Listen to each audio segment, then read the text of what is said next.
and we pumped just dozens of stories about Cuban atrocities, Cuban rapists.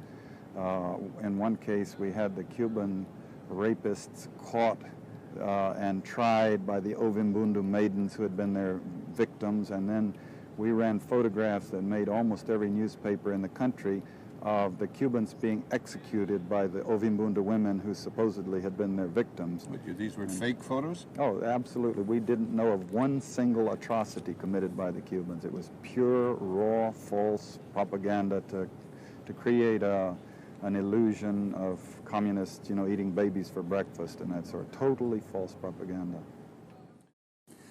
John, you were in Vietnam for the CIA, and as I understand, you were up country. What years were you there? 73 to 75, right after the troop evacuation, and I came out in the evacuation of April of 75. How long were you with the CIA? 13 years. I was a field case officer, served in Africa and Vietnam, and then eventually on a subcommittee of the National Security Council in Washington. You were in Angola, were you not? Well, I ran the Angolan covert action, but I ran it from Washington. These things are global, and as chief of the Angola task force, my office was in Washington. When did you leave the CIA? March 1977. I left to testify to the Senate and go public and try to write a book, which I did. I'll get into that a little later. I'd like to talk to you about how what kind of experiences one has when one leaves the CIA and begins to talk. It must be very, very interesting. Let's talk about the function of the CIA. I think a lot of us have an impression that all the CIA does is gather intelligence. Intelligence is information, of course. Now, one would think that if you obtained information, it was based upon fact, and if that is so, what did you do with it? Well, one of the four principal functions of the CIA is to gather intelligence and ideally forward it to the president, the users of information, the policymakers, as they say. There are other functions, however, some of them more legitimate than others. One is to run secret wars, the covert action that's written and talked about so much, like what's happening in Nicaragua today from Honduras. Another thing is to disseminate propaganda to influence people's minds, and this is a major function of the CIA.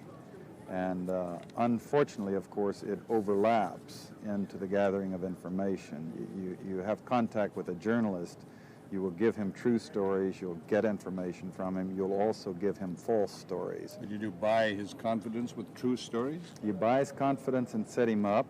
We've seen this happen recently with Jack Anderson, for example, who has his intelligence sources, and he has also admitted that he's been set up by them. Every fifth story just simply being false. You also work on their human vulnerabilities to recruit them in a classic sense, to make them your agent so that you can control what they do, so you don't have to set them up sort of, by putting one over on them. So you can say, here, plant this one next Tuesday. Can you do this with responsible reporters? Yes, the Church Committee brought it out in 1975, and then Woodward and Bernstein put an article in Rolling Stone a couple of years later, 400 journalists cooperating with the CIA, including some of the biggest names in the business, to consciously introduce the stories into the press. Well, give me a concrete example of how you use the press this way, how a false story is planted and how you got it published. Well, for example, in my war, the Angola War that I helped to manage, 1/3 of my staff was propaganda. Ironically, it's called covert action inside the CIA. Outside, that means the violent part. I had propagandists all over the world, principally in London, Kinshasa, and Zambia.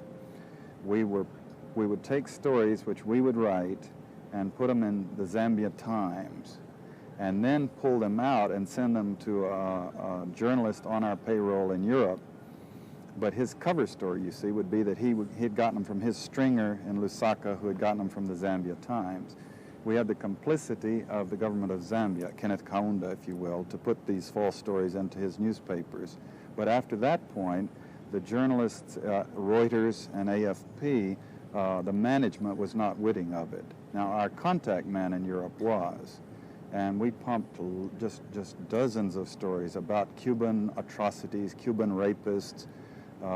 In one case, we had the Cuban rapists caught and tried by the Ovimbundu maidens who had been their victims, and then we ran photographs that made almost every newspaper in the country of the Cubans being executed by the Ovimbundu women who supposedly had been their victims. But these were fake photos? Oh, absolutely. We didn't know of one single atrocity committed by the Cubans. It was pure, raw, false propaganda to create an illusion of communists, eating babies for breakfast and that sort. Totally false propaganda.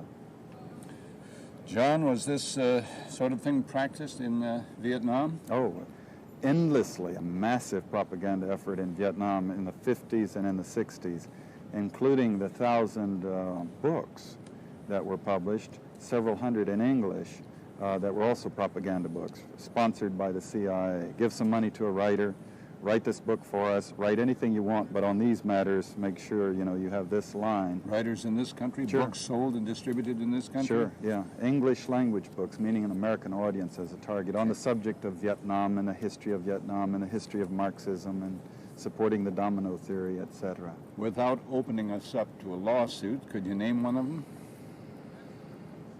No, I could not. The church committee, when they found this out, demanded that they be given the titles so that the university libraries could at least go and stamp inside Central Intelligence Agency's version of history. And the CIA refused because it's been commissioned to protect its sources and methods, and the sources would be the authors who wrote these false propaganda books, some of whom are now distinguished scholars and journalists. Well, doesn't the CIA flatly deny, they've admitted that there is some propaganda efforts, but their position is that those are all outside the United States, not in the United States. Isn't that true? Absolutely. While we were running this Angolan operation and pumping these stories into the world and U.S. press, exactly that time, Bill Colby, the CIA director, was testifying to Congress, assuring them that we were extremely careful to make sure that none of our propaganda spilled back into the United States. And the very days that he was giving this false testimony, we were planting stories in the Washington Post. By that I mean not through Lusaka, but we actually flew a journalist from Paris to Washington to plant a false story. I mention it. I give the text of the story in my book. So you planted a story in the Washington Post by bringing a man from abroad. You had no difficulty, got right past the editor with it? Yeah. Is this common? Is it easy? It's easier than you would think, yes. Yes. If it's on the line of, for example, if it's on the line of Grenada being radical today, we've had articles in the Washington Post, the Star before it closed, Time magazine, that could only have been written originally by the CIA, Soviet submarine base, terrorist training.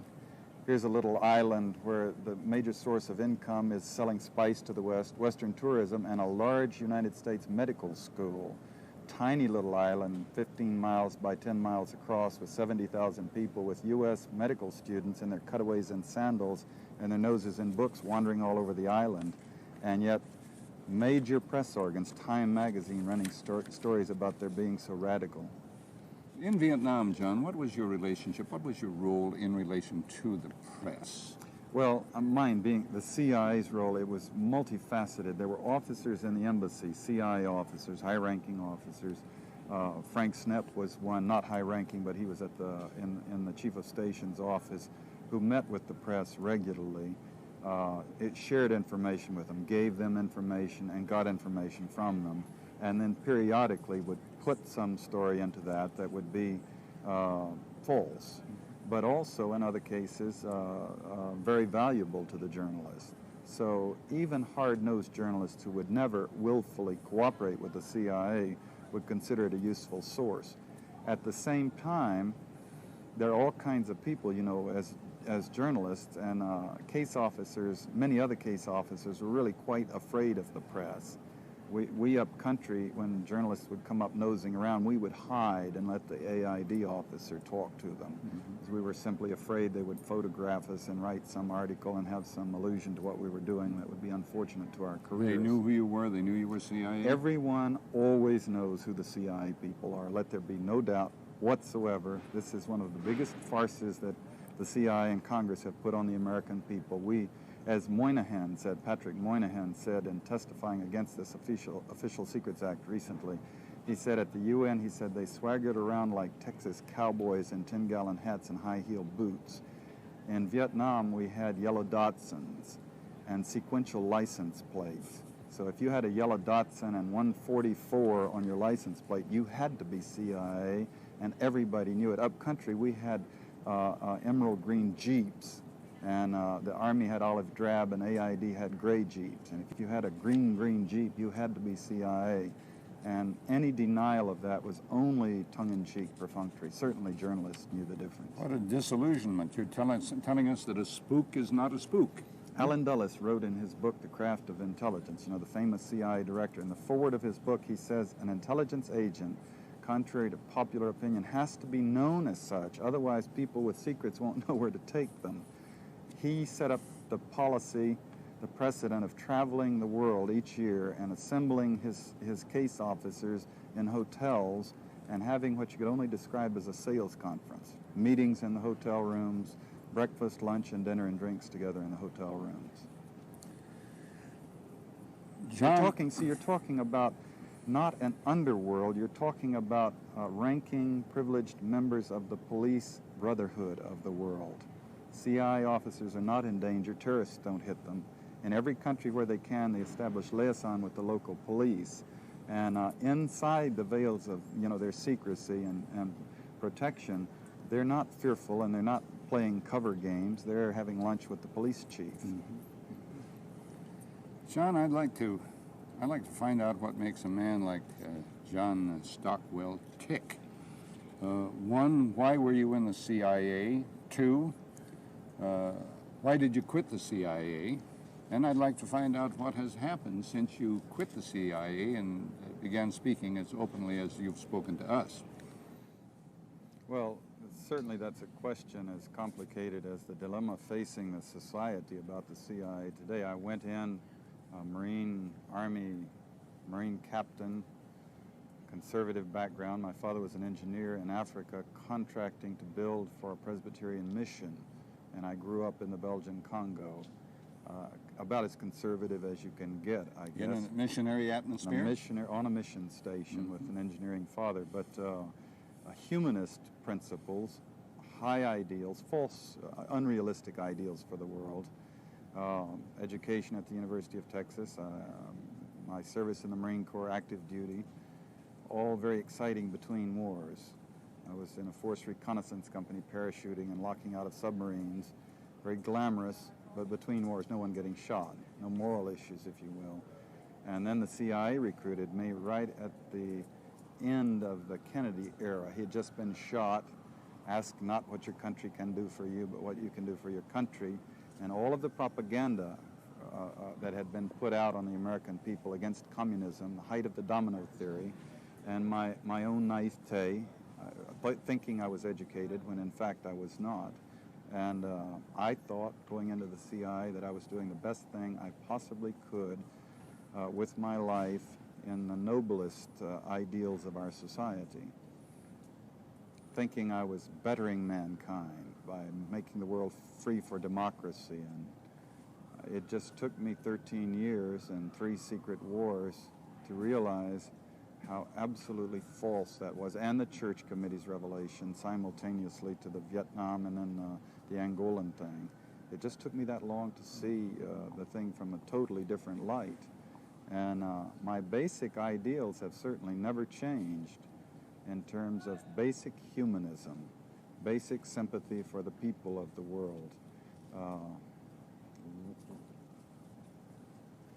A service to this country that goes back so far, I don't even have to deal with detractors, I feel, who say I'm a traitor or whatnot. That's silly with the things that I've done with my life.